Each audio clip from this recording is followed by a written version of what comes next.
mais je vais prendre quand même une petite dernière question qui est amusante. Donc, du coup, ce sera à vous de voir un petit peu comment vous y répondez. C'est peut-être un mix entre histoire, culture et géographie.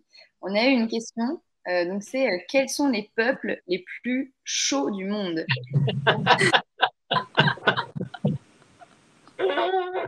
C'est une question d'anthropologie à laquelle je ne saurais pas répondre. On a, je ne sais pas si les chauds, mais on a les enquêtes européennes avec les peuples qui ont la fréquence de vie sexuelle la plus élevée.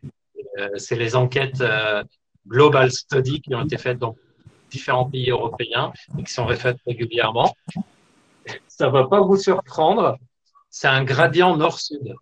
En fait, plus on descend vers les pays chauds, proches de la Méditerranée, plus la vie sexuelle est plus régulière et plus élevée.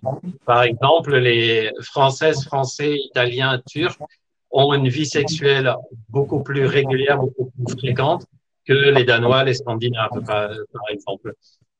On ne sait pas trop si c'est social, si c'est culturel, si c'est lié à la luminosité, puisqu'on sait que la luminosité est beaucoup sur la libido, on ne sait pas trop. Donc, je ne parle pas de ce qui est chaud. Les seules études objectives qu'on a, c'est plutôt gradient soleil.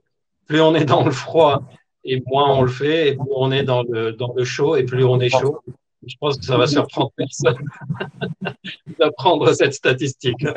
Et oui, puis regarde, là, dans la culture viking, qui est beaucoup plus égalitaire que les cultures méditerranéennes, hein, d'ailleurs, bah, il n'y a pas d'ouvrage majeur sur la séduction, alors que la Méditerranée a produit pendant des siècles et des siècles des ouvrages sur l'art de séduire, l'art de plaire.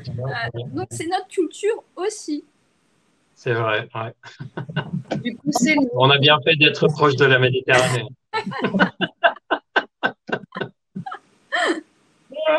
Et donc, du coup, en termes d'époque, on reste du coup sur le début des années 70, quoi. Les années 70, c'est la décennie d'or en Occident pour la sexualité. Tout sauf le Moyen-Âge. On va pas se faire des amis ce soir, Gilbert.